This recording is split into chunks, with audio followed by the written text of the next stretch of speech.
es una de las ciudades de paso para los peregrinos que realizan el Camino de Santiago. Muchos de ellos aprovechan el buen tiempo para emprender el camino.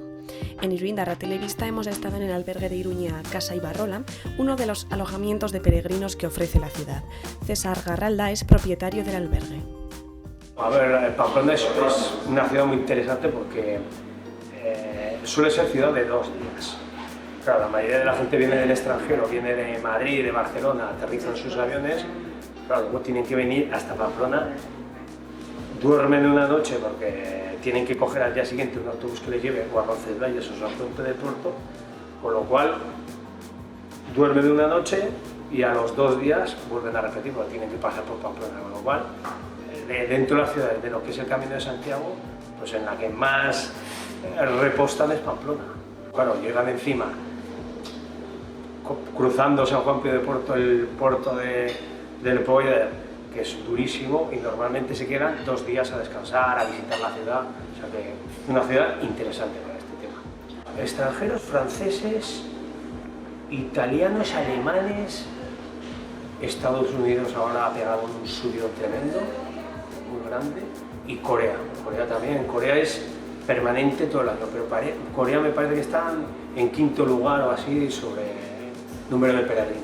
El Camino de Santiago al final es una forma de viajar muy económica, hacen turismo gastronómico barato, porque para ellos, la mayoría de la gente, el poder adquisitivo que tienen en sus países, comer por 12 euros no lo comes en ningún sitio. Entonces para ellos, yo creo que no notamos, en la crisis aquí no se notó. Hemos vivido la crisis más o menos relativamente relajados. Es más, nosotros hicimos el albergue en el 2012, o sea, en plena crisis. Lo hicimos y nos fue bien. Va por años. La verdad es que el año pasado, por ejemplo, hubo yo creo que un descenso de un 20% sobre lo que venía siendo normal del Camino de Santiago. Aquí notamos una bajada de un 20% de peregrinos. Sin embargo, este año creo que vamos a batir todos los récords porque hemos empezado a abrir muy bien. En mayo es exagerado, junio, que era un mes muy malo, estamos batiendo récords en junio. Entonces, nunca sabemos cómo va este año o por qué motivo un año viene muchísima gente y otro nadie, no sabemos. Lo primero, quieren visitar la ciudad. Entonces, claro, Pamplona pues tiene todavía cosas interesantes para ver, las murallas, la mayoría de la gente le encanta el Caballo Blanco, la catedral, la plaza del castillo y luego gastronómico. O sea, los pinchos, todos vienen con la idea de, oye, los pinchos y tapas, ¿no? ¿Cuál es la diferencia entre el pincho y la tapa? ¿Y cuáles son los mejores pinchos? Y bueno, la mayoría de la gente vuelve encantada. Les encanta la ciudad, lo limpia que está, las murallas les parecen espectaculares y los pinchos, bueno, vuelven todos encantados. Más de uno repite 2 veces porque ha salido la noche anterior, entonces claro, al día siguiente se queda. Nosotros les decimos cuáles son las zonas de ruta de pinchos más típicas y luego ellos se mueven un poco a su aire, pero bueno, nosotros les aconsejamos, vete toda esta calle, comes un pincho aquí, luego otro aquí, luego otro aquí, o sea, ya te digo, pinchos es, o sea, ir de ronda, vas de un bar a otro y que prueben un poco todo, les aconsejamos.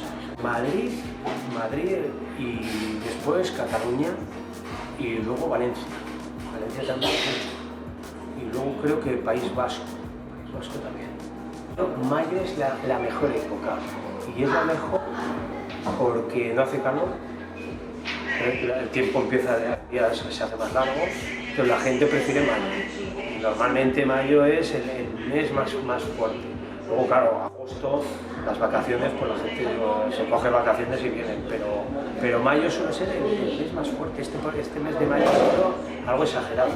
San Fermín es diferente, porque en San Fermín aquí la gente no viene a hacer el Camino de Santiago porque no se puede. O sea, hay música a todas horas, conciertos en la calle, entonces aquí lo que se hace es, somos un hostel orientado al Camino de Santiago, pero bueno, también abrimos a todo el público.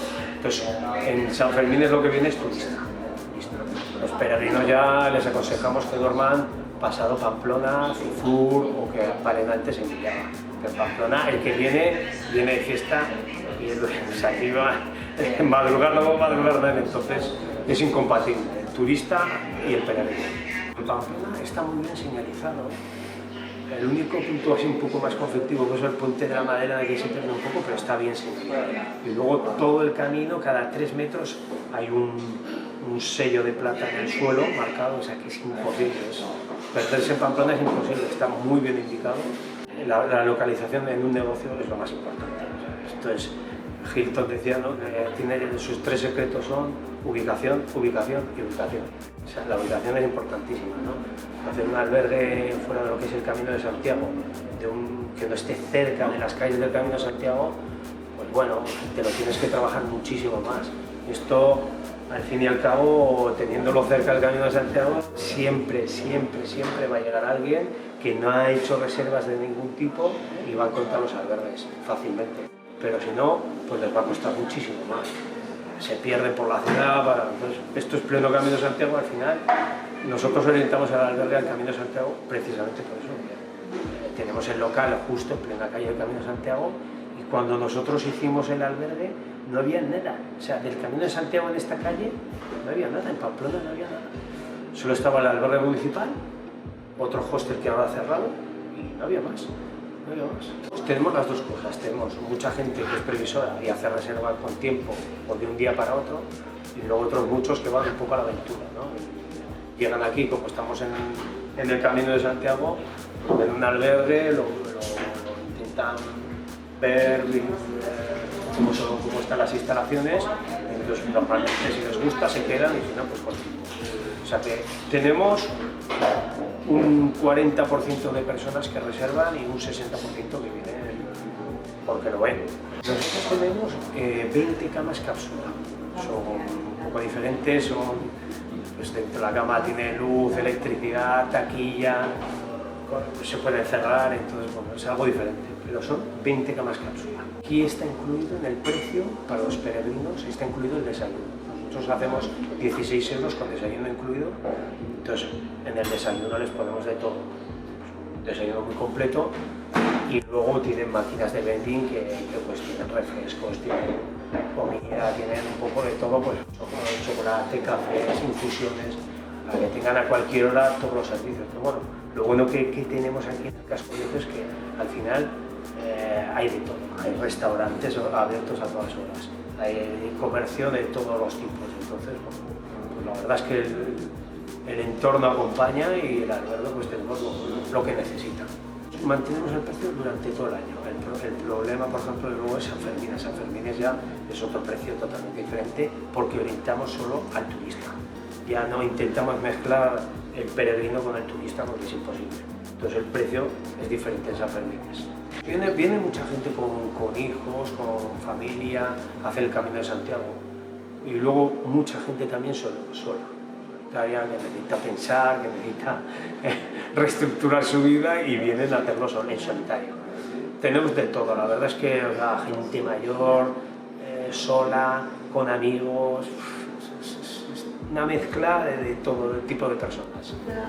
Tuve un peregrino con 84 años, un francés, que me contó que bueno, se ha casado toda su vida con su mujer y su mujer era australiana y cuando fue a Australia tuvieron un accidente y su mujer pues se murió en Australia. Y él cuando volvió a Francia pues dice yo lo único que quería era morirme, ya si mi mujer llevaba toda la vida casada con ella y daba la casualidad que el Camino de Santiago pasaba por mi casa. Y un día cogí la mochila y dije, voy a hacer el Camino de Santiago.